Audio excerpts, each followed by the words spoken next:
Hey guys, Jeremy here, and I'm doing a review for Bird Box. The reason why I'm doing this is because I feel that I won't be able to hold the camera long enough because there's some interesting spots about this film that I want to talk about.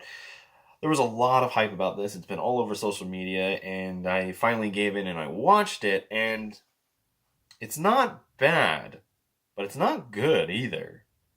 There's some cool elements with it. There's some good acting from Sandra Bullock and the guy from Moonlight.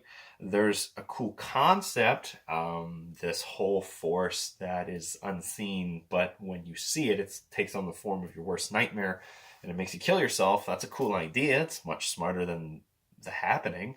Um, and I like how you never see what the creature is, but there's a lot of problems with this film, mainly in narrative as well as just intelligence. The biggest problem with this film is that it starts off in the future, or the present, I guess you'd say, and it's focusing on Sandra Bullock and the two kids. And I was like, okay, cool. So this is where the film starts. And then it flashes back to where the movie kind of, well, the whole event happens. And that was interesting. I like that idea that we see how it starts. Everyone always is kind of interested in that. Some films can work well without showing how the world ended, and others can. But it was cool to see how it started. But then they keep coming back to it. And for the first good hour and a half of this movie, almost, the majority of the narrative is the past, whereas we get brief glimpse of the present. And that's a bad idea because you know that everyone, aside from Sandra Bullock and two children, are dead. Now, this would have worked if the film had been opposite. Had it been that the majority of the film was with Sandra Bullock and the two kids kind of navigating through the world, through this forest area along this river, while blindfolded, and then keep on coming back to these little moments with the past characters. But so much time is wasted in this past. You just don't care. I know that they're trying to establish the world in terms of what's happened with these villains or some of these creatures, showing that not only do people either kill themselves, but they also become fanatics, and they make other people want to see them. Yeah, there's that there. But you could have done this with a narrative that matters, because the whole point of the film is about Sandra Bullock trying to accepting her motherhood role, right? And I'll admit, even though she calls the kids boy and girl, I understand why she's doing that, because she is full on in survival mode. She is trying to limit her interactions with these kids as much as possible. She's calling them boy and girl.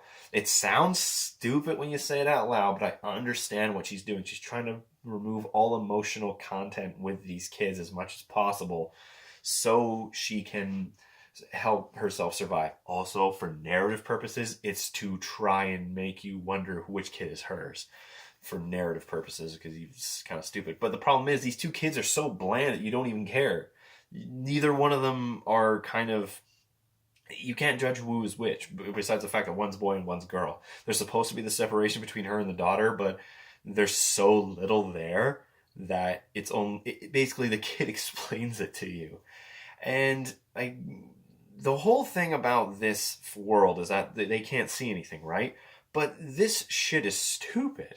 At first, they kind of make it believable in terms of how they navigate through the world, like the car having the sensors on it, or using a wire to kind of get back and forth through places. But then it just stops, and they just kind of meander through. There's this thing where they're showing the kids how to move using rocks, and they never bring it back. And later on in the movie, she's walking through a forest full on fine. She walks into a few bushes and she trips, and maybe a couple of times, but it's no different than what you would do if you were actually running through a forest scared for your life. They don't have a stick. Like, the most basic thing that you think, they could have had some sort of stick or an object where they're like, yeah, that's a tree in front of me. That's a wall in front of me. That's how I'm going to navigate through the world so I don't walk into shit like a dumbass. And they don't do that. And like, a great example of this is A Quiet Place. That film established how they navigate through a world without making sound, right? The sand on the ground, or the paint marks on the wood to indicate where it makes creaking noises. And they establish how they live in this world. Bird Box doesn't do that at all. We spend a couple of weeks, like a month, in the 5 years ago world, and then we spend like 2 days in the present. None of this really establishes anything. It's very poorly done.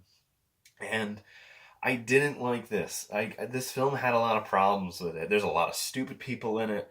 There's a lot of like very predictable narrative choices. The characters aside, like I said, from Sandra Bullock and the guy from Moonlight, you don't care about any of them. And it's unfortunate because it's just a film that suffers from poor execution of a cool idea. And also, kind of going back to the whole idea of them killing themselves. I'm sorry, but it's not as silly as it looked in the happening, but it's still silly. It is still dumb.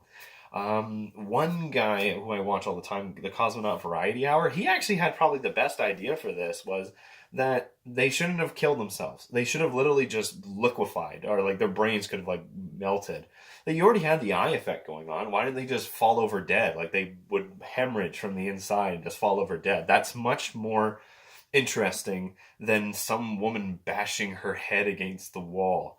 Mind you, though, the idea of seeing your worst fear, I kind of wonder if it was Machine Gun Kelly watching Eminem perform Kill Shot on loop for all eternity. So the film is an okay time. It's not exactly the most memorable. I'll never care to watch it again. It has a lot of issues, both narrative wise as well as intelligence wise. It doesn't establish its world in terms of surviving enough. And there's just some stupid shit in it. Like, there's no way that she would survive the rapids. How come when the kids fell off the boat, they could swim, even though they've never been around water before? How on earth are you able to tell me that you could hear kids or bells amongst a rapids? The rapids. Have you ever been to rapids before? They're loud as shit. You can barely yell across to other people on the other side. So, again, there's a lot of problems with this movie. Oh, and the ending, too. The ending is kind of, I know it's supposed to be ironic, but it's kind of like, hey, yeah, we're here, we're vague. I'm going to give you a vague description of where we are, even though it would clearly be listed on any map. So, again, there's a lot of problems with this movie. I commend Sandra Bullock for giving a good performance, and I like the concept of this movie, but it's just not well executed. Also, the filming is incredibly bland. It's not very well shot. I don't know if it was a limited budget, but it's just kind of bland. Anyways, that's my thoughts on Bird Box. In the end, I'm going to give it a 2 out of 7 because those are the 2 shits I gave about it. And that's it for me, guys. Very interested to see what this team does next, if these guys work together, because, like I said, it's a cool idea, just not a well-executed concept.